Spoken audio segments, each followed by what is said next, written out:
Good afternoon, assalamu alaikum, all the panelists and all the guests. Thank you for being here. As the title says of this panel discussion, which is how the second generation entrepreneurs sees the industry. And we just can't have this discussion with only the second generation. We also need the perspective of the first generation business person who has built it from scratch, because they're the one handing over the legacy and making that transition smooth. So we have a mix of entrepreneurs who have built from scratch, as well as the entrepreneurs who are succeeding and coming into their businesses as successors. So the whole conversation will be around how this transition will be happening, how crucial it is for the industry, where this transition and the successor planning sees the industry to go forward, because we are at a pivotal stage. A lot of things are changing, the time is changing. So how this industry, which has come so far by the hand of our entrepreneurs, the resilience of them facing so many challenges so far, it has come so far, how this can go further and we can make it sustaining towards the time. So that's the area of discussion. Also, I would like to explain a bit about what I mean by first generation and second generation in this context. Is that anyone who has started their own businesses are referred to as first generation business person in respective to their business, because they're the one who has started it from scratch. And in the family, whoever comes in second in line, their children as a successor, is the second generation that are being referred to, despite of the timeline of when they started. So that is where we differentiate the first generation and second generation. We don't have any third generation over here yet, because none of our sons have or daughter have come in. But yeah, do you want to add something? Oh, all right. So we have one third generation over here who's third in line in their family, coming in from Soko Capital from Europe. And we're going to have something interesting from you then, because you have passed one statistics. Because one statistic says that only 30% of family businesses succeed and goes forward after the second generation. So you are above that 30%. So there's a lot to learn from you as well in this discussion. But yeah, this is a crucial statistics for us, and also this states the importance of harmonized successor planning. Why it is important for us to have this succession very smoothly so that the businesses survive. So for our industry also, it's very crucial.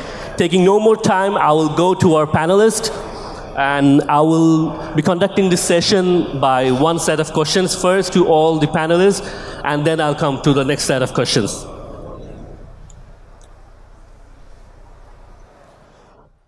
All right, guys, so first I would like to ask Muhammad Imranur Rahman about his experience. Like, being part of the RNG family, you naturally chose to be in this industry. We understand why. But reflecting on that decision, were you satisfied actually coming into this industry? And how did you adapt to the challenges early on? And also, what mindset do you think worked for you as you have taken the leadership from your first generation in the business? Thank you, Sam. Good afternoon, everyone. To be honest, I studied overseas, like I was in US and UK, both places I got jobs.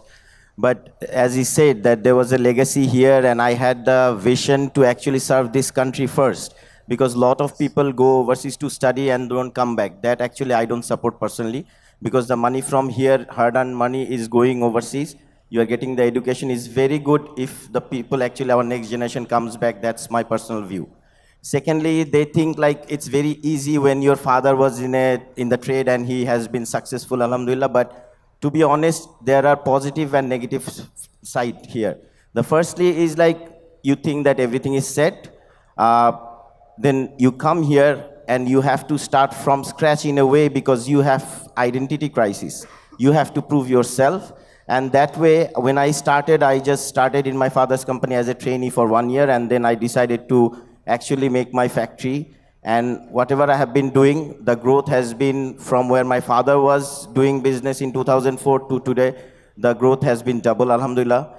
And when we started this journey in 2004, even Bangladesh was exporting $5.7 billion. Today, we are in $47 billion, and inshallah, we will go $100 billion soon. And even in terms of other things, like 2004, no one was talking about green factories. 2011 was the year when we had first green factory in Bangladesh.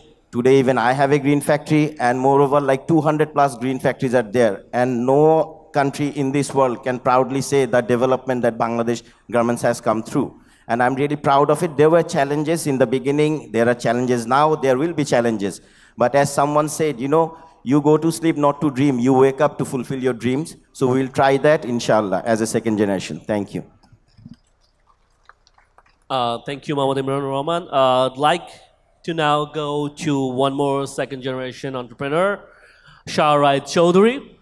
So we know like every generation have got some unique strength and attributes, and it always differs from generation to generation, like different attributes, right?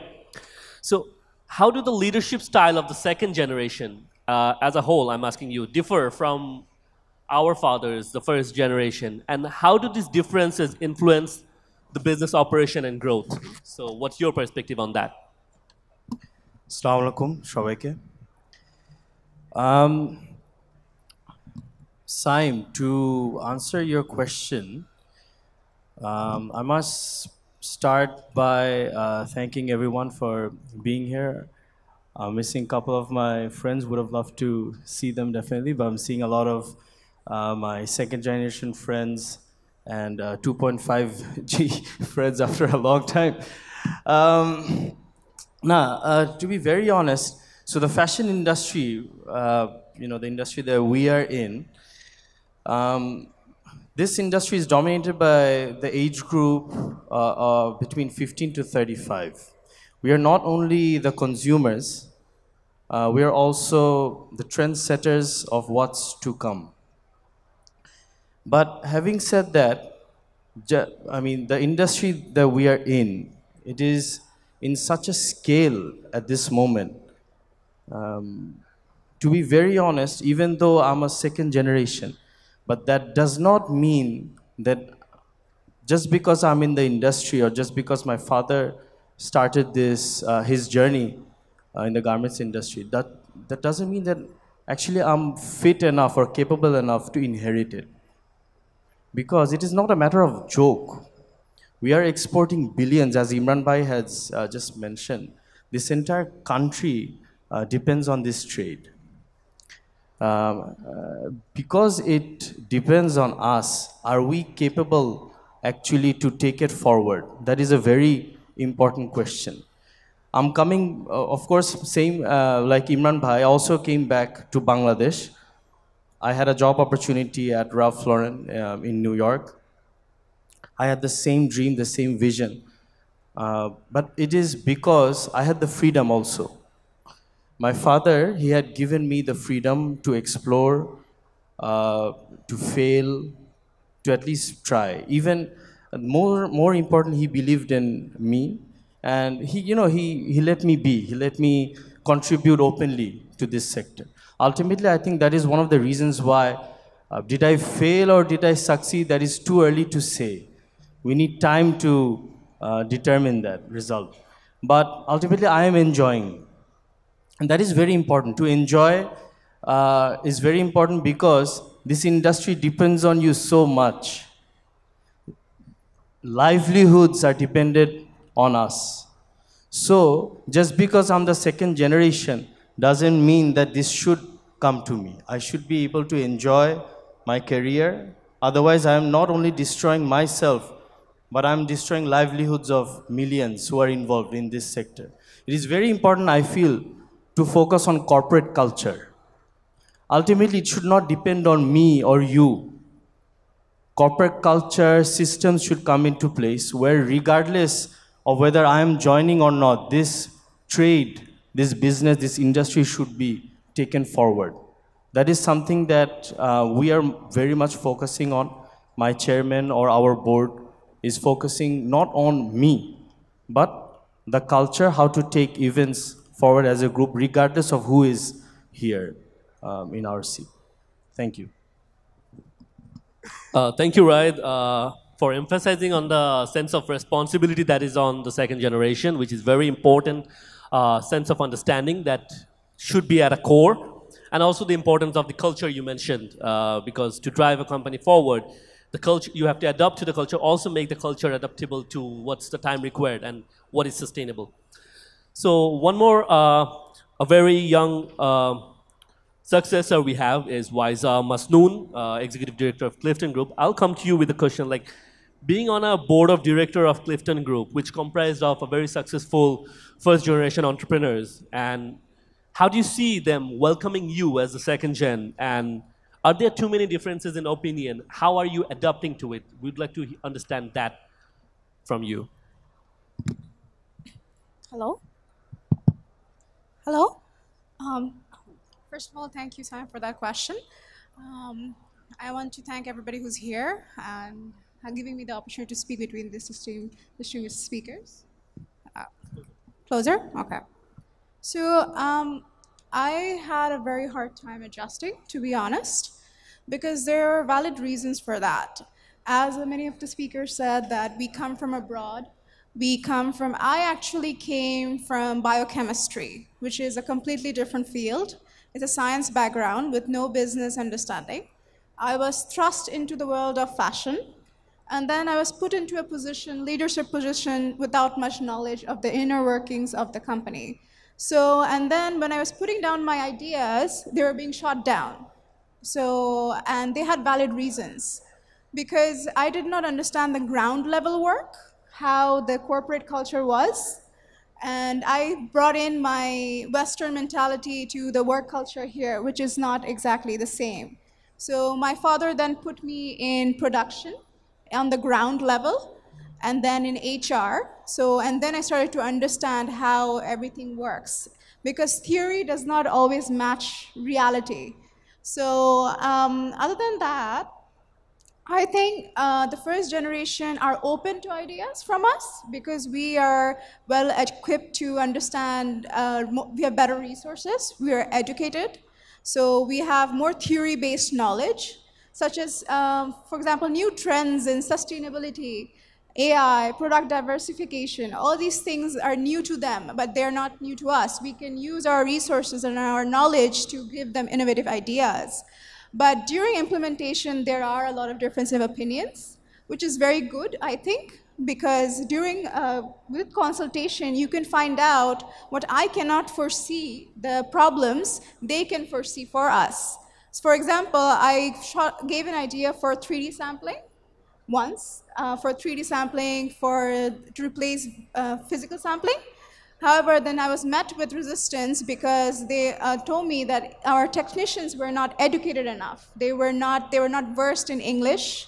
They did not have the expertise. The technology was very expensive, and that our sampling department it wasn't a feasible idea. So I think the first generation are welcome to a lot of ideas. However, during implementation, we are met with skepticism because of our inexperience. And I think that what everyone should do is that even if we are thrust into a position of power, we should consult with a lot of fields, rotate through the multiple departments, and we should capitalize on each other's strengths. What I am strength in, my first generation are better equipped with better real life knowledge, ground knowledge. So I think that's, to answer your question, I would just say that welcoming new ideas is very good, but ultimately skepticism is also very good. They can give a mutual understanding of a basic problem, yeah. Thank you, Wiser. So we understood that good thing that you are going through learning phases from different departments, starting from the production floor and all the areas, so which is crucial to have you smoothly entered into the leadership. But with that also what we understand is that it is welcoming, but there is also a shock when entering.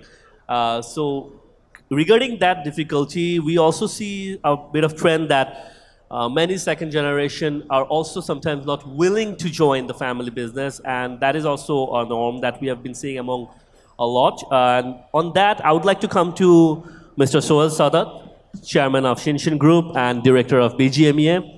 as you have built business and in a very nice manner by yourself to this stage. So why should you feel that the second generation should involve, or do you feel that they should involve themselves in the industry? And like, do you have anything to address for them for joining the industry? What's your perspective on that? Assalamu alaikum. Thank you for the opportunity to speak about, and very nice platform that I see Rad and all the second generations are here, and we have the dynamic leadership. Mr. Rakib is here. I think we'll hear lot of like insights from him. And coming back to the specific question is more related and relevant. My daughter, oldest daughter, she is 18. So I always try to engage her. And it is kind of like just to get the connectivity.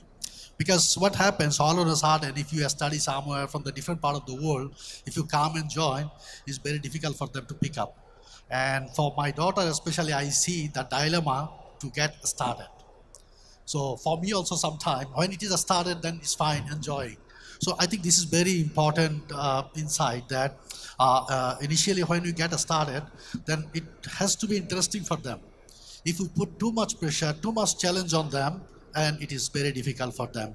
And second part is like, as Weza said, like starting from the production process, and Tanvir is not here today at the Pacific Jeans.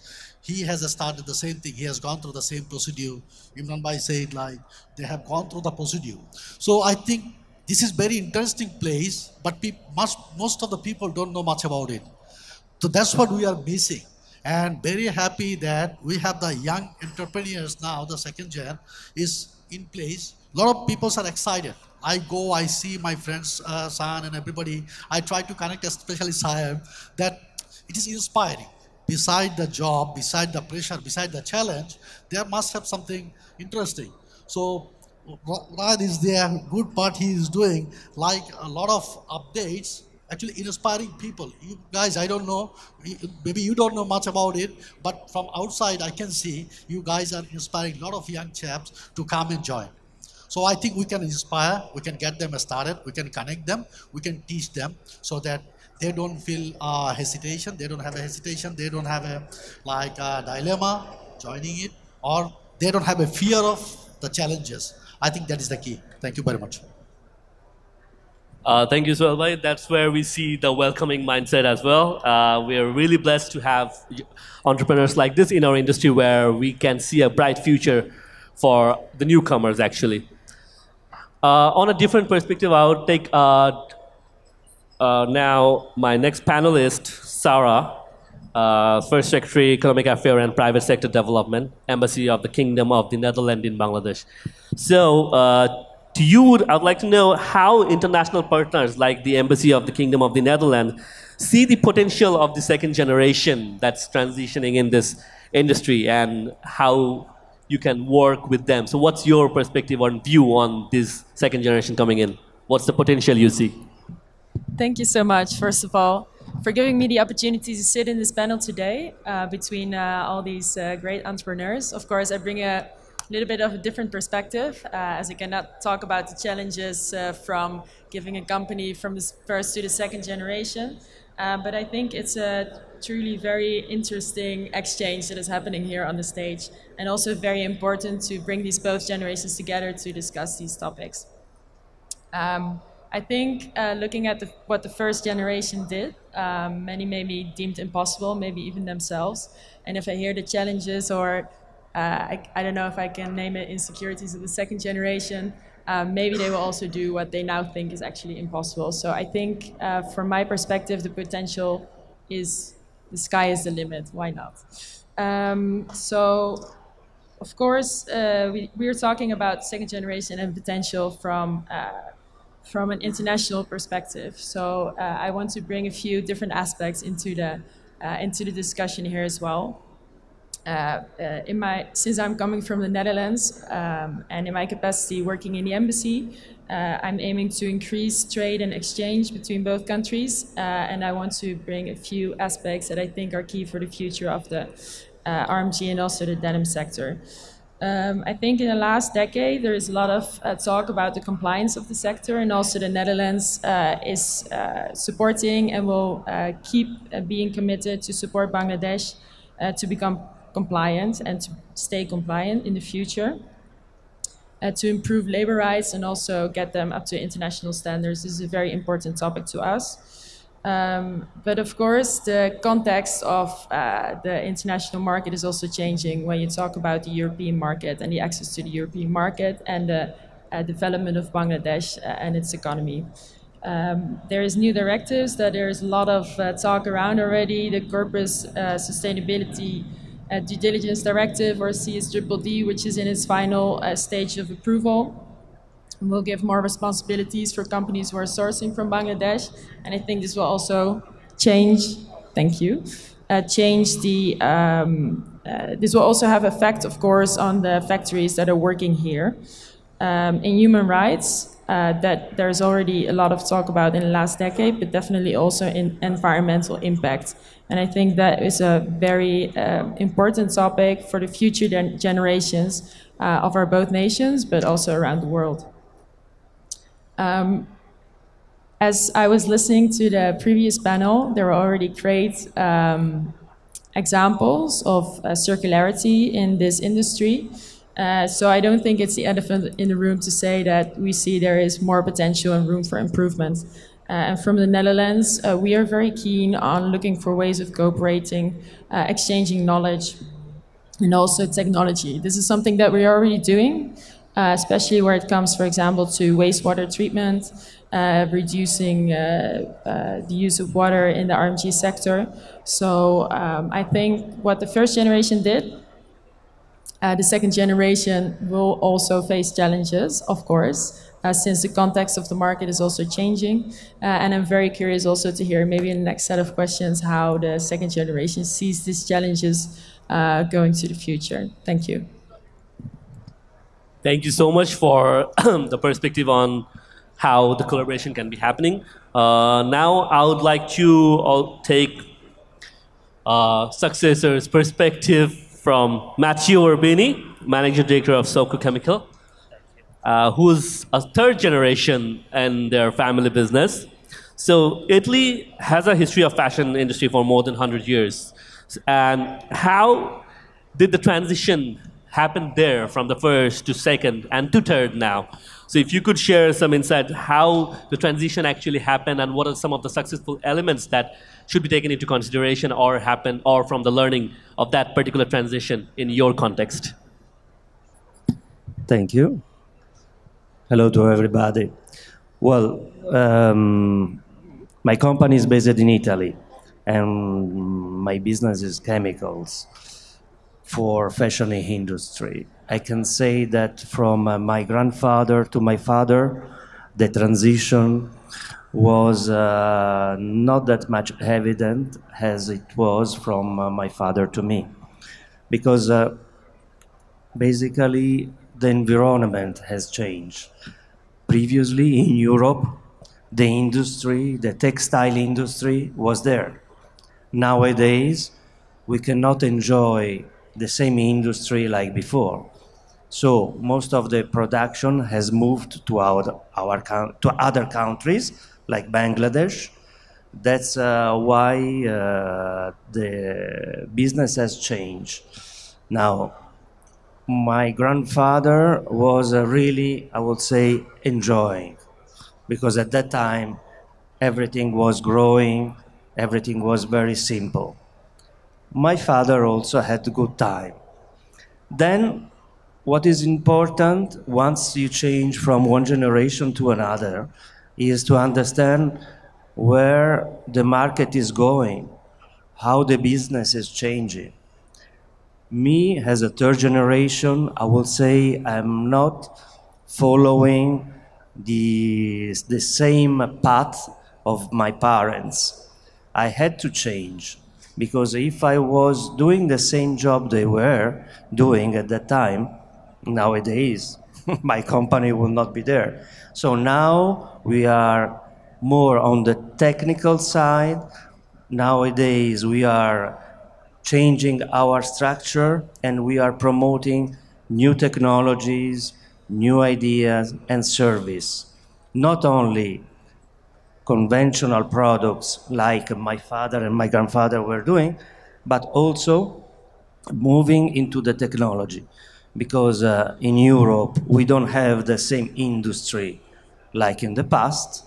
And since we are coming so far, so in such a long distance, we cannot come with something which is just a basic commodity.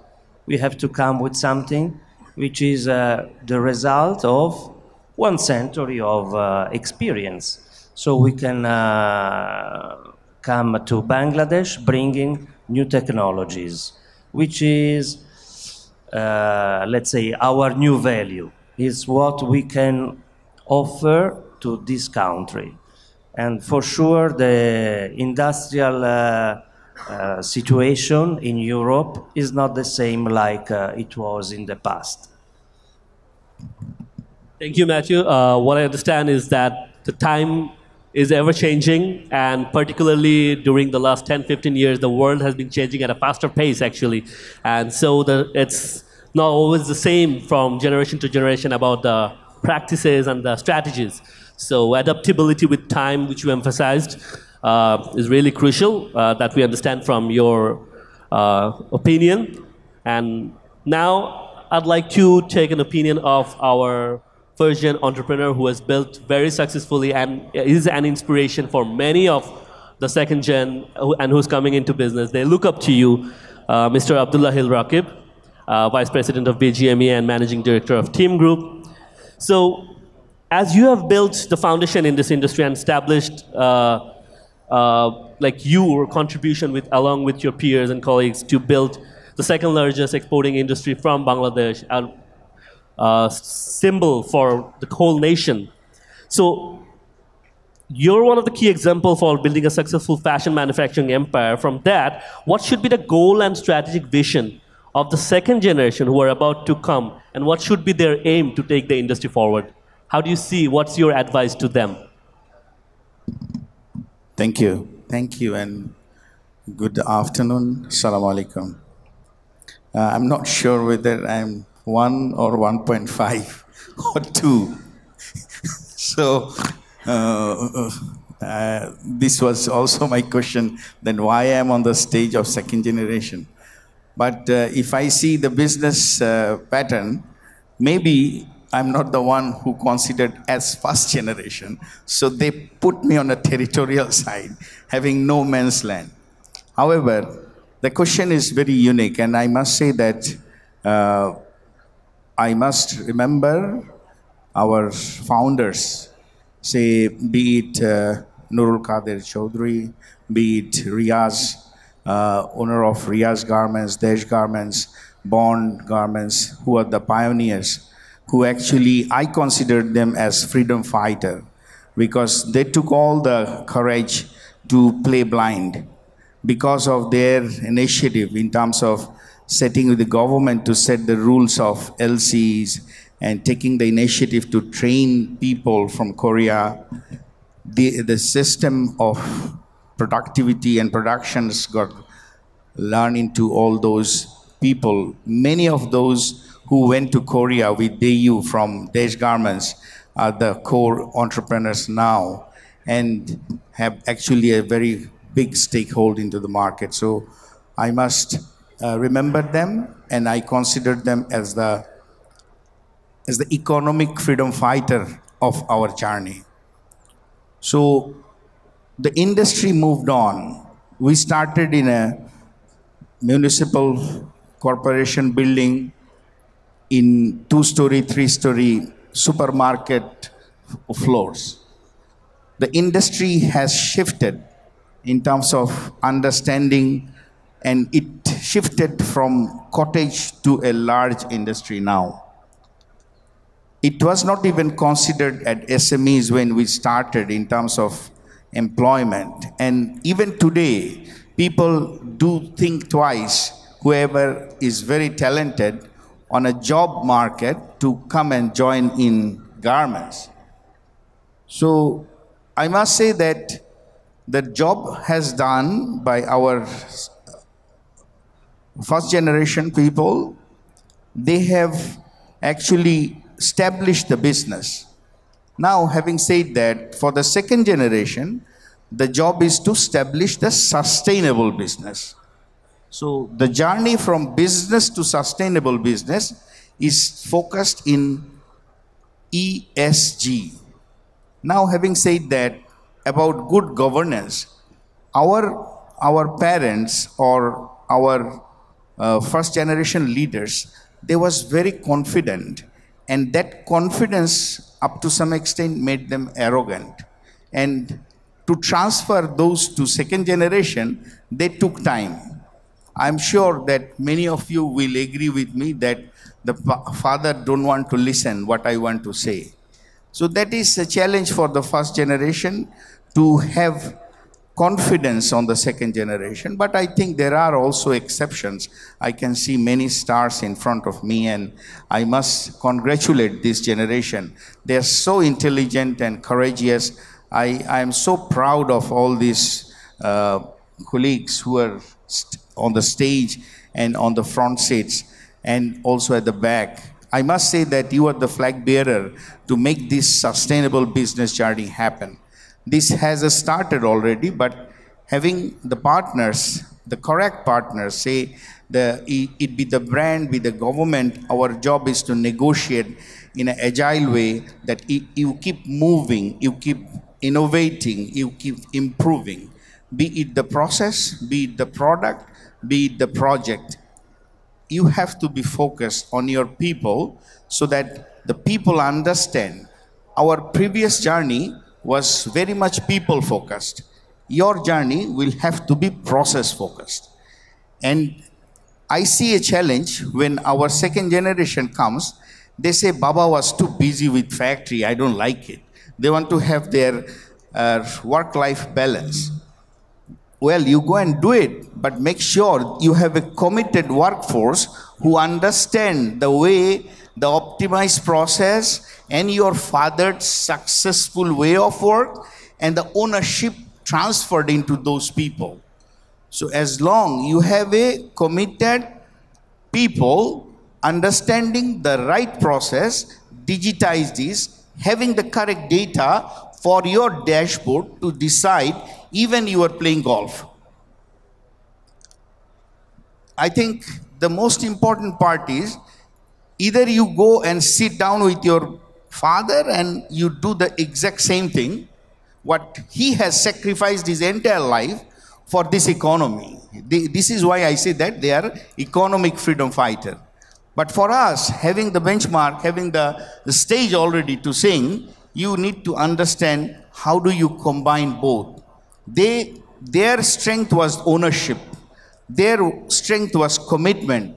And if you want to have work-life balance, having the same sacrifice, maybe that's not your piece of cake, you say.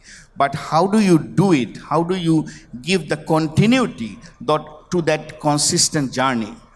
I must say that people, you can follow people, you can follow those, we can have mentorship program for BGMA perspective.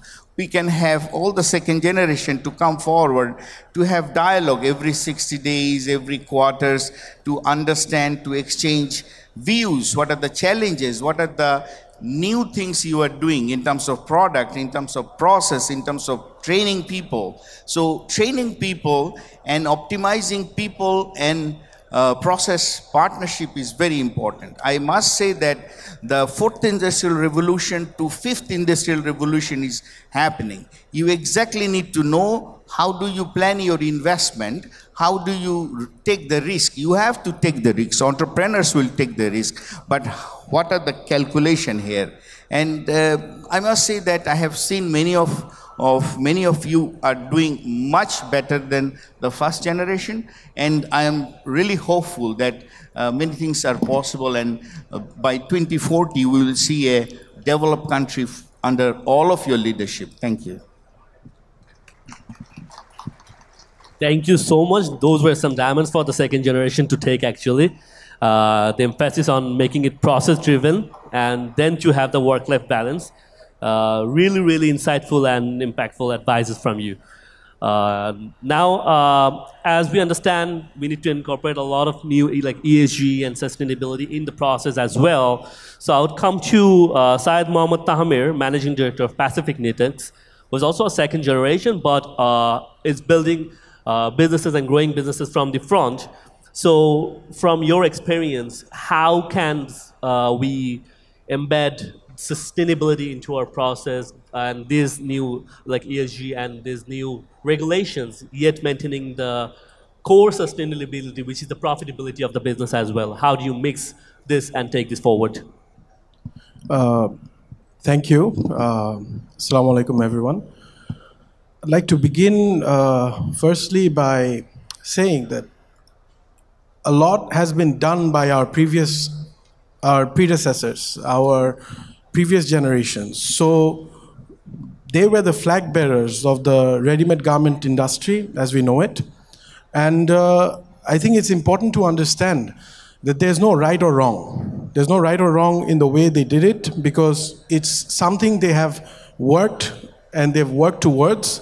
I mean, it's easy to say that now that it was so-and-so policies or so-and-so things, but it was a number of things that came together to actually form the basis or the podium that we are starting with.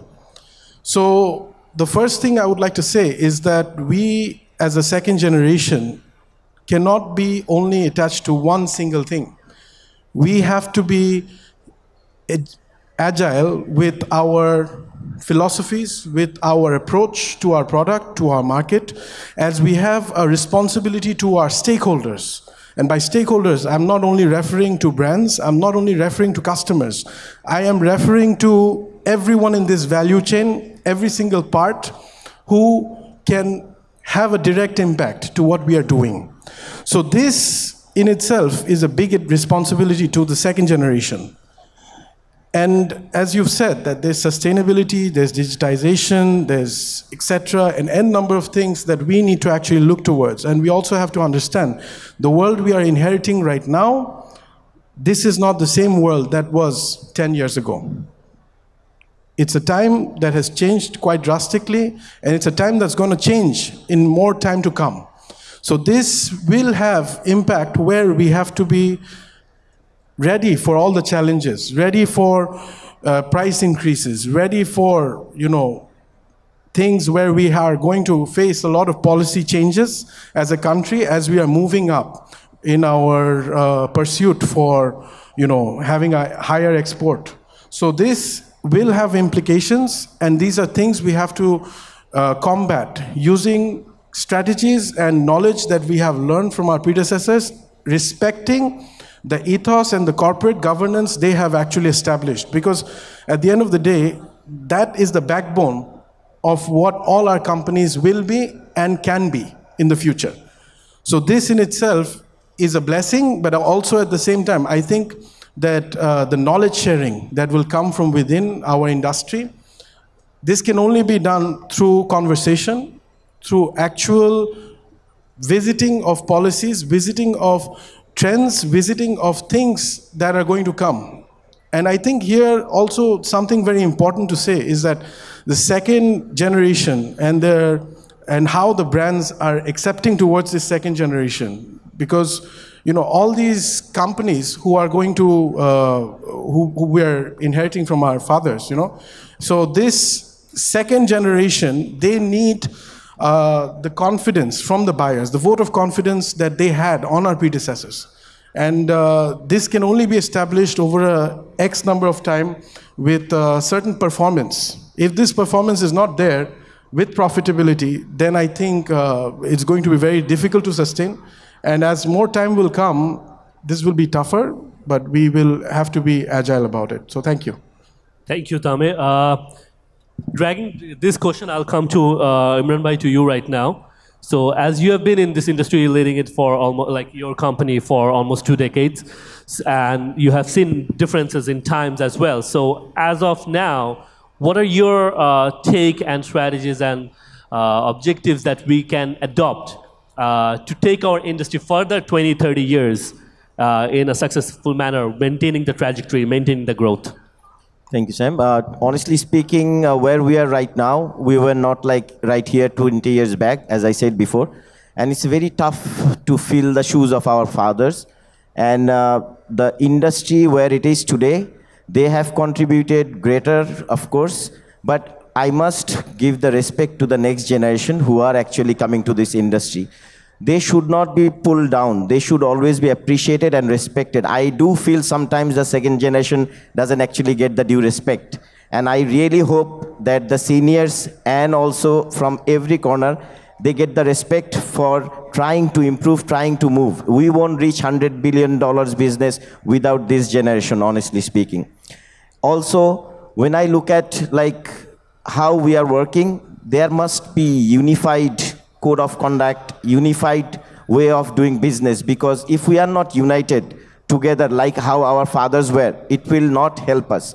The second generation, there is a gap. I feel that even we are, as I said, we are into like some kind of identity crisis, that what we are or how much we can actually contribute to the company, or do we get the actual respect or the support that we deserve.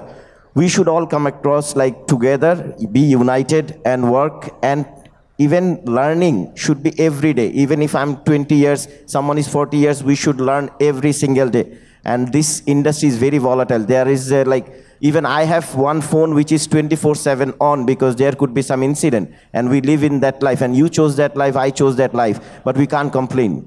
We need to move forward. But against all the negativity that we hear, there are positivities. We should be proud that we are running this industry. We should be proud that in Bangladesh we are garment manufacturers. We should be really proud at our fathers and ourselves that we are actually continuing the legacy. Thank you. Thank you, Imran Bhai. I'll ask a similar question to Matthew as well, about how the second and third generation is contributing in your context over there, as well as what's your take on to take the businesses forward next 20, 30 years. So I'll the same from your context, I would like to understand your opinion as well. I hope that my business will go for the fourth generation, even though my daughter is still too young. Anyway, basically, there is something which is very crucial to make sure that one business goes from one generation to another. You have to love your job. If the second generation doesn't like the job the father was doing, the business will not be successful. We have seen in Europe, we have a lot of second generation who shut down the business because it's a different situation. I mean, they are not in need to continue the job, so in many cases, many industry couldn't go further because a second or third generation were not in love of the job the fathers were doing. And obviously, frankly speaking, no one of us is in need to continue this job because we need to get some profit. I'm doing my job because I like it. And I like to see my business, my company grow. And this is, in my opinion, very important. You should like what you are doing. And then if you do it with passion, it will be successful. Thank you so much. The importance of liking what you do, then only you can give your best at it and keep at it. On that, I would like to come to Mr. Sohail Sadat right now. Sohail bhai, so you mentioned the importance of liking as well, that the second generation should be enjoying, they should be encouraged to come here. So what do you think can the industry now work on the organizational culture, like the inside the company, inside the organization, so that the culture is encouraging for newcomers and not only second generation leaders, even the young employee pool coming into our factories. And so what do you think in terms of the organizational culture can be done so that it's more encouraging and more welcoming? Thank you very much. It's more relevant to what we are doing now. We see that there are a lot of gaps. We don't look into the organization, honestly. For us, for our company, if we look at it, at certain point, I got to realize that our company is not like in terms of management, it's not sustainable because we don't have much training, we don't have corporate culture. Then we are talking about the respect to the new generation. I see itself like people are not respecting existing people. How come they respect to the newcomers? And most importantly, I see most of the time whenever new people came in, it's very challenging for them to penetrate, for them to connect, and it is not most of the time welcoming. For some reason, I don't know, they have the mind block or something. For me, my finding and observation is the system should we should put in such a place is not person based. Now we are more of like person based. It's not system based. It's not SOP based. When you have system based, you have SOP based organization. I think it is much more easier to get in because most of the time people don't know what I am expecting from that person, and that person don't know what is the deliverables. So these are the gaps so far. My last 2 years experience in my organization, we are working on it. I think that will be the key point. If we really want to make our organization sustainable, we have to go a lot of training, lot of dialogues, and we have to understand like what are the responsibilities we are putting on, and what are the deliverables, and like kind of KPI. KPI is sometimes very easy terms people say, and we don't translate properly. That's why understanding is not there.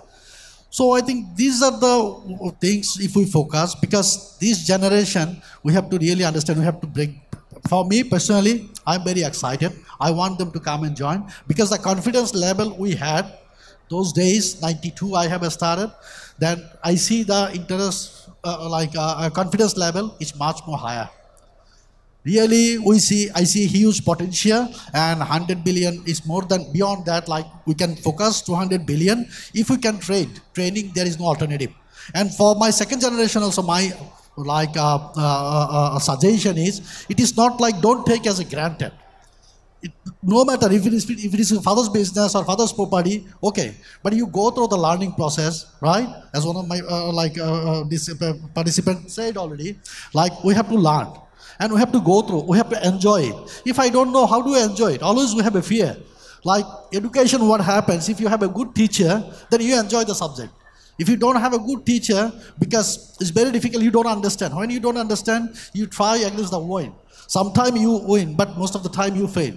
So I think these are the things we have to really go into the detail. A small thing we don't see. As Rakib Bhai said, always, like for me, my kids, I'm working at home most of the time. And they see that it's boring kind of thing because every time I am busy. But I tell them like, look, first my objective is to show them how I work because they are in school. They don't have time to go to the factory. If I try, then they have a lot of things. But if I'm working at home, they can see how I'm working.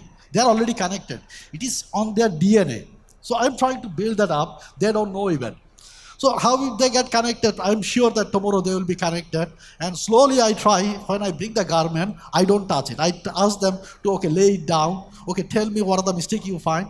So it's kind of slow process of infusing the thing into them. And I'm sure that they will be here in this business tomorrow and they will take our economy to the next height. I have the high hope and I'm really excited we can do that. Thank you very much. Thank you so much. Thank you for the valuable input over here. I'll come to Ryan for a different perspective now. Right. So, as the first, like the industry so far has been successfully established as a destination for globally exporting apparels, how can the second generation improve the global recognition of the Bangladesh apparel industry and leverage that to make direct-to-consumer brands to sell globally? Do you believe in this notion? And this question I'm asking to you because you already made a successful local fashion brand and expanding business into retail. So from that forward integration, what scope do you see and how can the industry be thinking in this angle? Thank you, Simon, for this question. I think Rakib Bhai will be able to relate massively to this as well because both of us, I look up to him, of course, a lot. He's my senior. He's my boro bhai, and we both of us, if I'm not wrong, on the stage we have established retail brands ourselves. Having said that, it's an interesting question that you have asked. I think the answer, it starts from home. The reason why I'm saying that is because, so yesterday I was having an interesting conversation with one of our partners, and I picked up a very important message from, he was talking to our general manager of the merchandising team, and the GM, he was complaining about Bangladesh. And what he said was, Mr. I'm not going to mention his name. You have to stop complaining. Maybe our generation, we used to say, XYZ about the country, about anything, traffic, whatever, Bangladesh. But we should not teach our generation or our next generation anything negative about our country. And really, I could connect to him a lot. The reason being, whenever we are representing our country, Bangladesh, right? So whenever we are talking about ourselves negatively to others, it is actually detrimental to all of us. If I have a problem in my home, I will not discuss it with due respect, openly in front of everyone. Maybe I'll discuss it with my elder brother who's sitting here, but not with all of you. That is my home. The reason why I'm saying this is because the way we are branding our country is very important. Whether or not we can establish our local brands abroad, it depends on us, how we market ourselves. Right now, made in Bangladesh, Alhamdulillah, we are all proudly using this tagline. Even in the BGMEA, when we enter the building, we all take photos in front of that slogan, proudly, right? That is actually the way forward. And I must appreciate BGMEA and the board, the way they are trying to brand Bangladesh. But it'll take some time. It's a giant ship. It is not a speedboat that you can quickly maneuver. Maneuvering a giant ship like this requires all of our efforts. Why I'm saying is because the way we will market Bangladesh positively to the entire world, it will allow us also to establish our retail brands abroad. Because now, made in Bangladesh, frankly, it is a slogan for low cost, cheapness, right? That is the way we have been portraying. But inshallah, gradually, the way even our garments industries, as Imran Bhai had mentioned in the beginning, alhamdulillah, we have so many green factories. It shows our progress. I believe in the days ahead, we will be able to establish our local brands abroad. But as I mentioned, we have to market ourselves first and then our brands. Having said that, it is actually not so easy.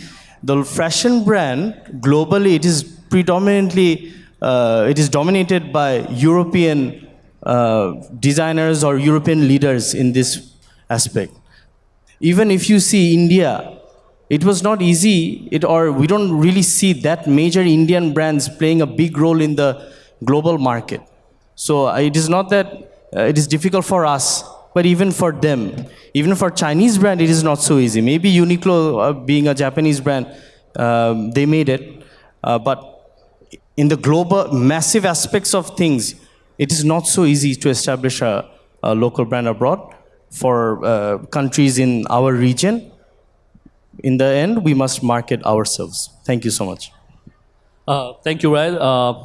Now, I'd like to come to Sarah about, because what we are discussing, there are also scope of a lot of collaboration into making this industry more sustainable and taking it to a direction which is a unified objective for both the buyers and the manufacturers, all the stakeholders. So as we see the lines between all the stakeholders are being more blended, so that means there is a call for collaboration. And I would like to get your take on that, how the European Union or the Embassy of Netherlands can be collaborating more with these leaders, the second generation of this industry, to bring something more fruitful and make it more sustainable. Thank you. I think it's a very interesting question indeed, looking to the future.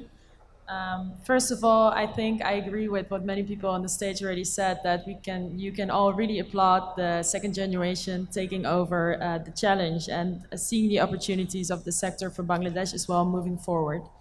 And making the Made in Bangladesh label and brand and coloring it in a different way, because it keeps evolving. And I think moving to the future, it has to also keep being evolving and also explain it to people outside of Bangladesh. Because if people, I can talk from experience, have not been in Bangladesh, it's very difficult to understand actually what is happening here, how much knowledge there already is here, and all the green factories that are already here. Of course, there is a lot of things that can still be improved, but a lot of developments have already happened. So from the Netherlands, we are really keen to keep cooperating. As we see that Bangladesh is economically developing, we really see increased opportunities for trade and exchange, for knowledge exchange, for technology exchange, but also policy dialogue.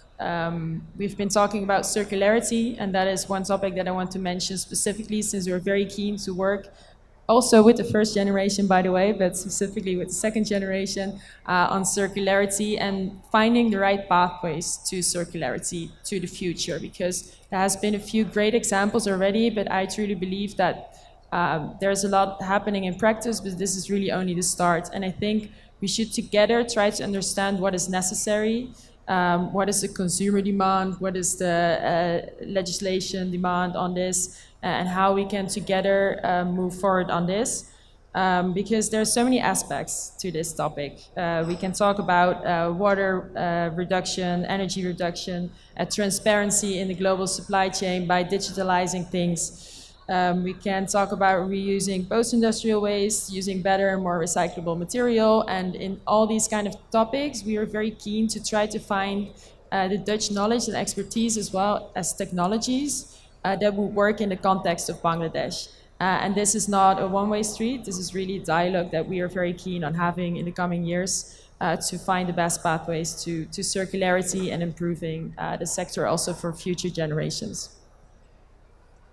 Thank you so much. That is optimistic about the collaboration, and I believe that we can turn this into fruitful partnerships and collaborations, because, as I mentioned, it's high time to make these collaborations roll in an effective manner so that we can excel in a faster, like this can work as a catalyst. We're almost at the end of our session now. I'll take two opinions of Wiza and Tamir on the opportunities that you see as well as aspiring leaders growing into your career, and then I'll come to Rakib Uncle for, as the Vice President of BGMA, to conclude about what can be done for enabling this success or planning more. So coming to Tamir first. So what are some of the opportunities that you see can be adopted by us in the industry to take it forward? May that be digitization, may that be product diversification. So what do you see? I think when it comes to the opportunities are innumerable, because there's so many things really. Because now the day that and the exposure that is available in the market for Made in Bangladesh, that in itself is having far more acceptability than any time in the history of our country before, in the prior days. And now I think also to understand that due to geopolitics, we are having a shift in the way that brands are looking at Bangladesh as a sourcing destination. And now the question will really come down to one simple thing, which is that can we really capitalize on this opportunity, and do we have the technical know-how and the ability to actually give the value-added product to our brands, and to incorporate what you've said, like regarding new products, regarding new approaches, regarding all these things into a package which can be both beneficial and have an impact in the storytelling of the for the brands, on behalf of the brands. So because I think that now we are already halfway there, and I think this in itself will only be able to be done if we are actually receptive towards the feedback from the brands, and we are receptive towards the feedback of our peers, because only then can we really further ourselves. As someone in this panel was saying, a lot of people in this panel were saying about green factories. Green factories as an initiative really took off because there was communication between our peers, and because we understood the importance of such things from our predecessors. And now I think having a green factory is the norm in Bangladesh, at least. I think that now we can all sort of accept this, and we can say that it's a norm. And this in itself is bringing about bigger questions, such as digitization, such as transparency. I think transparency in itself will be a key factor in this, because in the value chain, the more transparency you can bring, this will actually enable further growth for our industry and market. So thank you. Thank you, Tamir. Now I'll come to Wiser. So in a minute, if you can tell us that, what have you learned from your first generation, and from that learning, as you're in a learning phase right now, what are the opportunities that you see? Well, the opportunities that I see are mostly digitalization, automation, I think. From the production floor, I also see that because there's an analog way of doing things from the first generation, I think the processing streamline would be to digitalize a lot of time-wasting production analysis. For example, the IE. IE can be more efficient through use of software. And then we can do R&D for products, which in a lot of industries it's not done. So when you do R&D for products and also for machines, you can anticipate the problems in the production. And basically, when you're able to produce and you have an upskilled workforce, the workforce is not very skilled. That's true. So if you invest in workforce upskilling, then you'll have a better production. You'll be able to provide the buyers with the opportunity to do different product diversification. I think mostly, as I am in the production, I see that if we are investing in making the production simpler and more efficient through digitalization, automation, or any other ways, such as investing in skills training, I think then you'll be able to introduce new products and be able to negotiate better with buyers. So I think that's the thing. And also sustainability obviously is a big factor now, as we're talking with the buyers. However, there are a lot of problems to implement that. So I think it should be a goal, but also we need to look at the nitty-gritty points to connect before we can achieve big goals, such as a green factory or something like that. Yes. So thank you, Wiser. I'll come for the closing advices for the second gen to the Vice President of BGMA, Rakib Uncle, along as how, from the associational broad level, can we lay a platform for these young ideas and new young entrepreneurs to come in and contribute in this industry in a more sustainable manner? What can be done from a broader level? I'll take it up to you. Thank you. Thank you. I think most of the points has been discussed, and I think what our first generation didn't do, like optimize the process and understand how to achieve a sustainable management goal. So be it the product or be it the process, you see, we are in a journey for having market diversification, product diversification, and also fiber diversification. So we thought always, and actually because we always had enough order and we didn't have to do anything. Now talk about even the customers, they are kind of guiding us or kind of pressuring us or maybe motivating us to achieve a sustainable goal. I was discussing the other day with an embassy colleague that how do we connect the dots between sustainable price, sustainable process, and of course talk about all the ESG points. How do we correlate into philosophy and number. So for second generation or first generation, doesn't matter.